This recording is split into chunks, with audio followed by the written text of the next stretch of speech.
उपाप पश्चिम उच्च पहाडी गरिबी निवारण आयोजना।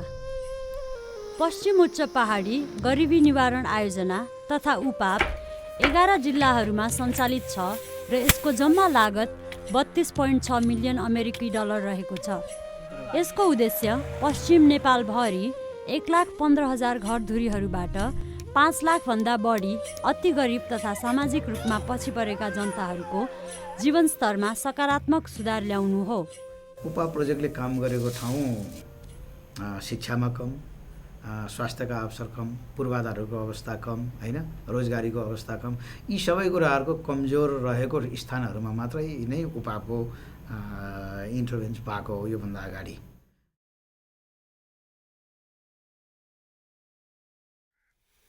उपापले अहिले दुर्गम क्षेत्रमा रहेका एकदम पछाडि परेका जनताहरूलाई पैसाको बचत गर्न तथा त्यस ठाउँमा उपलब्ध हुने सीमित परिमाणको क्रेडिटमा पहुँच बढाउन सहयोग गर्न महत्त्वपूर्ण भूमिका खेल्दैछ।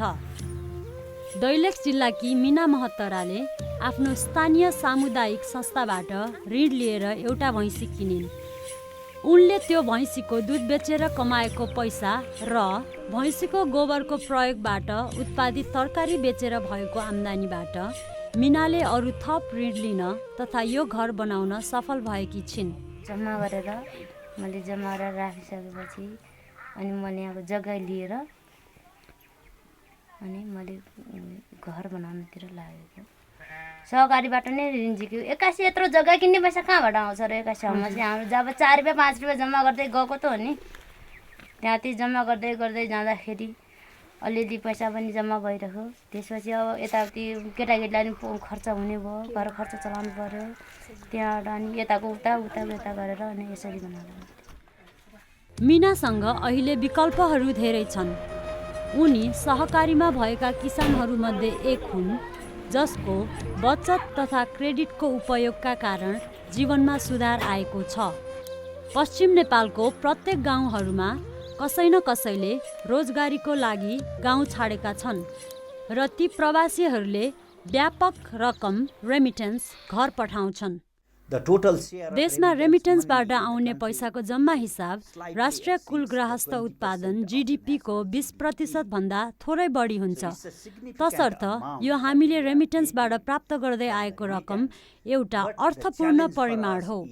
तर हाम्रो चुनौतीहरू भनेको यो रेमिटेन्सबाट आएको रकमलाई देशको विकासमा कसरी उपयुक्त तरिकाबाट व्यवस्थापन गर्न सकिन्छ भन्ने हो।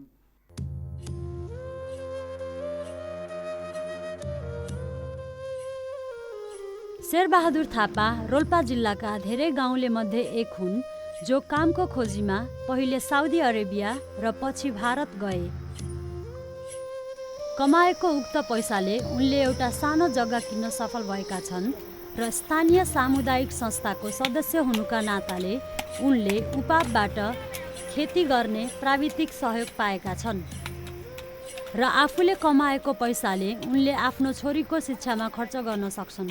साइडमा जाडिनु होला जस्तो लाग्छ, त्यो विदेशतिर झट्टै फर्किनु होला जस्तो लाग्छ। अहिले घरमा कोही सालसम्म तरकारी खेती नै गरेर यति मलाई ठिक लागिरहेछ।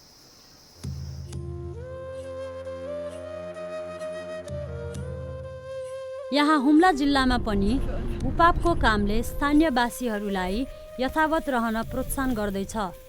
अब पहिला त धेरै मात्रामा जान्थ्यो, अहिले जे होस् यो विकासी काम खुलेदेखि नै अलिकति केही न केही यहीँ नै ह्यान्डल भइराखेको छ उनीहरूको।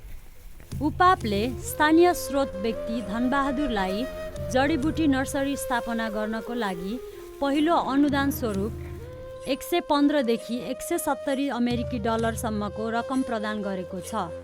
यहाँको प्रतिकूल वातावरणको कारणले नगदे बाली खाद्य बालीको विकल्प हो। त्यो अब जुन यो अन्न बाली मात्रै उत्पादन गर्नलाई त हामीलाई चाहिँ सिँचाइको अरू अभाव पर्छ। घामले चाहिँ खडेरी परेर चाहिँ डढाइदिन्छ। कुनै बेला चाहिँ अब जेठ असारको महिनामा चाहिँ के हुन्छ, पानी परिदिनाले त्यसलाई चाहिँ कुहाइदिन्छ बालीलाई। अनि चैत वैशाखदेखि जेठसम्मलाई एकदम खडेरी पर्छ। त्यो उता घामले पनि डढाइदिन्छ। यसलाई चाहिँ अब यो जुन जडीबुटीको खेतीलाई चाहिँ माथि पात गइसके पनि यसको चाहिँ जडा चाहिँ जाँदैन। यसलाई चाहिँ अरू अन्नबाली भन्दा पनि यो खेती गर्न सजिलो छ। यो परिवर्तन अब जस्तै हामीले अहिले उपाकै रकमबाट चाहिँ वन कार्यालयले हामीले चाहिँ यो बिरुवा राख्नलाई पैसा दिन्छ। त्यो पैसाबाट हामीले चाहिँ बिउ खरिद गरेर अब जति उसँग सम्झौता छ त्यो बिरुवा चाहिँ हामी चाहिँ वन कार्यालयलाई दिएर समूहलाई वितरण गर्ने। अनि बचेको बिरुवा चाहिँ हामी चाहिँ 1.5 रुपियाँको दरले चाहिँ हामी बिक्री गर्छौँ। त्यसबाट चाहिँ आएको अब जति हुन्छ आय आर्जन त्यसले चाहिँ हामीले चाहिँ नुन तेल र घर परिवारलाई लुगा रोटीको लागि सजिलो भइराखेको छ। पहिलाको भन्दा पनि अहिले केही राम्रो गरिबी निवारण भइरहेको छ। मजदुरी काम गरेर केही आफ्नो यो लोकल खेतीबाट यो कबुलियत बिनपत्र छेराइदिएदेखि नै अलि यो काम सुरु गरेदेखि अलिकति मलाई चाहिँ जीवन स्तरमा गरिबी निवारण गरिएको छ। पश्चिम उच्च पहाडी गरिबी निवारण आयोजना भर्खरै तेस्रो चरणमा प्रवेश गर्यो र यो सन् 2016 सम्म सञ्चालन हुनेछ।